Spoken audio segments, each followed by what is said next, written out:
Thanks, John, and thanks, Lisa and Aaron, almost called you Angie, for putting on what's shaping up to be a very solid conference. So I'm excited, actually, about Dirty Dancing tomorrow. Nobody puts baby in a corner. It's really fun. All these quotes are coming to my... what was the name of the place? Kellerman's? Kellerman's? The Borscht Bill.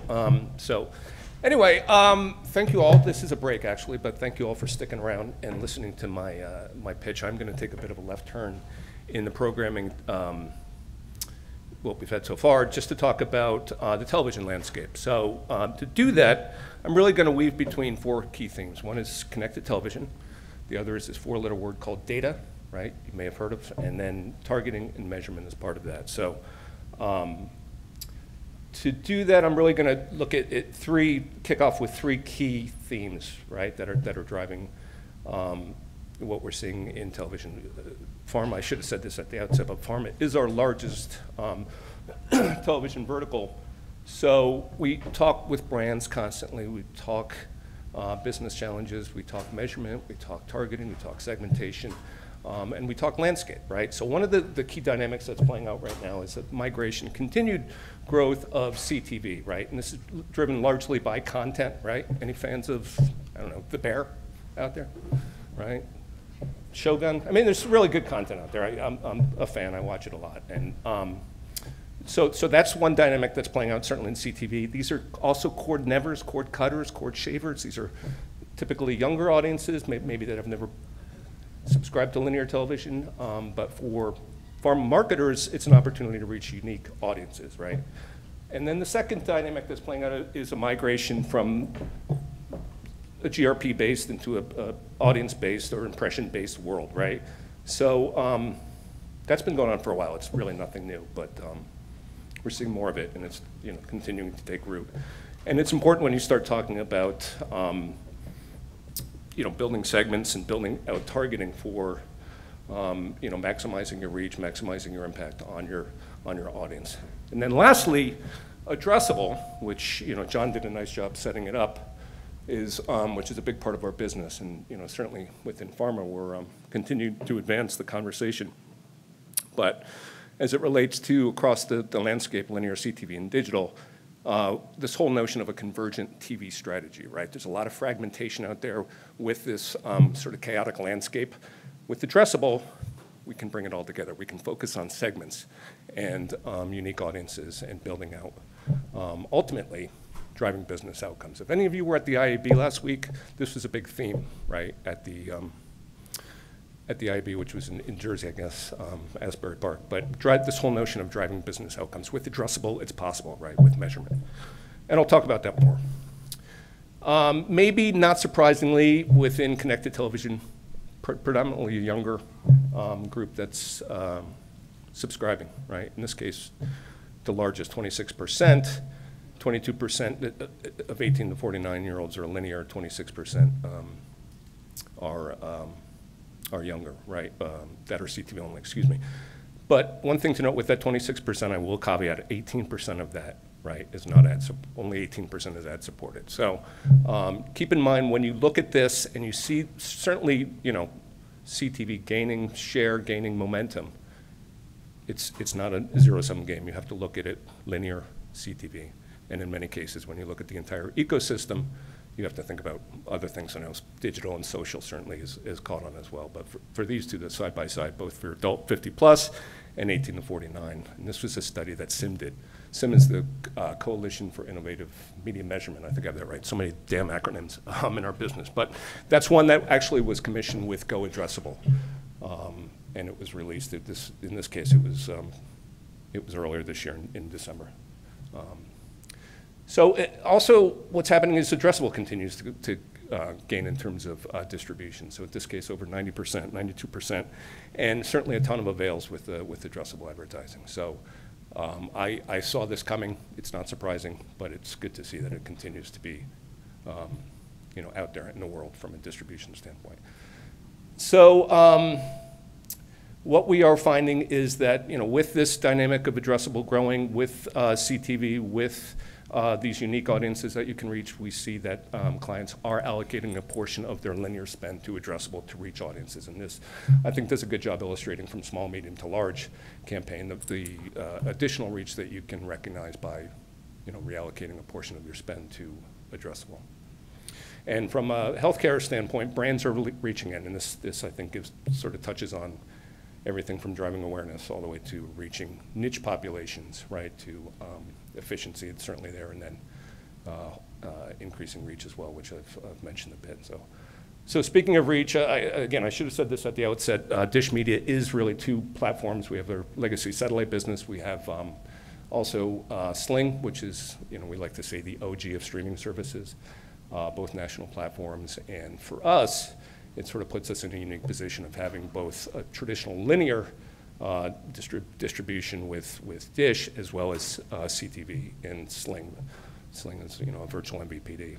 So collectively, we have a reach of 32 million national individuals. So for us, this is important for us because we're across channel. We actually have the privilege of being able to see what that relationship is between linear and CTV and really how we can harmonize between those two. And we have solutions certainly to help marketers reach who they want to reach, from broad-based addressable, going left to right, broad-based addressable to hyper-targeted. In between, suppression, where if you have first-party data or you have segments that you want to suppress, we can certainly do that as well as part of it. And we have a lot of clients that are sort of leaning into that. And we also have something called Reach Booster, which is just as it sounds, right? You are boosting reach, looking at frequency levels. Maybe these are folks maybe that were lightly impressed or you might have missed with your linear schedule. We have the ability to focus on those individuals who you missed with your, from a frequency standpoint, light TV viewers, we'll call them, right, to design a buy to reach them uniquely through this reach booster. And then hyper-targeted is really true addressable, right, where you're looking across all stages of the funnel, but really a niche focus with a precision audience. So throughout this, keep in mind, and you all know this, if you advertise in television, right, you look at the whole video ecosystem from broad-based, right, who you're trying to reach as a brand, depends on the brand, right, who you're trying to reach, down to, if it's broad-based, down to more precise, if, in this case, if it's a precise patient population you're trying to reach, maybe you're more hyper-targeted in how you build out your campaign. So, for us, we're always listening. We're always listening, and that's, of course, why I'm at the conference and are sort of leaning into the conversation itself, because we want to hear from brands. What are your business challenges? What technology, what levers can we pull, what levers can we leverage to help you in your business challenges that are out there? Is it reach? Is it segments? Is it insights from measurement?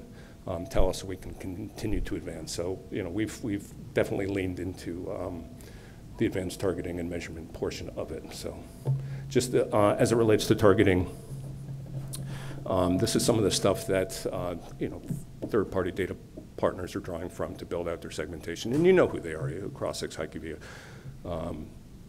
a few others that are out there in the landscape, best in practice, but all privacy compliant, PII scrubbed, right, to building out this segmentation. But again, back to what I said at the outset, with addressable, you can use your segments that you build across that whole spectrum, right, in a multi-channel capacity to reach who you want to reach across channel, right? And then measurement, perhaps, this is the holy grail of any campaign that you stand up with addressable, right? From what we call AQ, or audience quality, how rich was that audience vis-a-vis the pharmacy-going population? Doctor visits, did it drive it? What was the patient journey? If it's a psoriasis drug, did they go to a specialist after their primary care physician before they went on a biologic? Script lift. Were they continuers? Did they stick on the drug? Are they new to treatment? Frequency. What was that? What was that sweet spot with frequency? Was it a case where more is more? Was it less is more? What are the insights that you actually can glean from your campaign to, in effect, be smarter for your next campaign? So we definitely are leaning into this, and we are always keen to find out what is the insight and the learnings from these campaigns, right? So just a couple of case studies I wanted to share with you. This is, again, psoriasis. What we do typically is a test and control. It's a one-to-one where we set up a synthetic control, those exposed versus those who were not exposed, what was the behavior, right? In this case, the AQ was strong at 2.6x, and then there was brand lift with no prior use, and then there were switchers from competitive therapy, 45%. So that's just one example. Again, we've done hundreds of addressable campaigns. This is another case study. In this case, it was a diabetes device that was targeting, really all their KPI was they wanted to drive traffic to their website, and once they were there, they were measuring behavior once they were at the website. So you can see this is a breakdown of what the what the data. This is 3 data points of a much larger analysis. So that is again, I didn't want to go too deep into case studies, but these are 2 that I wanted to share with you. And then just looking at a checklist, again, I've touched on a few different things. There's a lot involved. With us, we like to talk with our clients, have a conversation beforehand. What are their objectives? And sort of work backwards. What do they want to measure? And then how can we best design and build out a campaign, whatever that is. So we have ears, we listen, and it's very much a collaboration. And really, that's it. It continues to advance, which is good to see. Pharma, which has not always been the most nimblest, forward-thinking, for all the right reasons, right? Industry vertical, but at any rate, we're at a point where it's getting very interesting in what clients are doing, what brands are doing, and that's really it. But just in closing, I will say, throughout the next couple of days, please let's talk. I would love to hear some of your own individual experiences, business challenges, et cetera, and how we can help. So thanks so much. Appreciate it.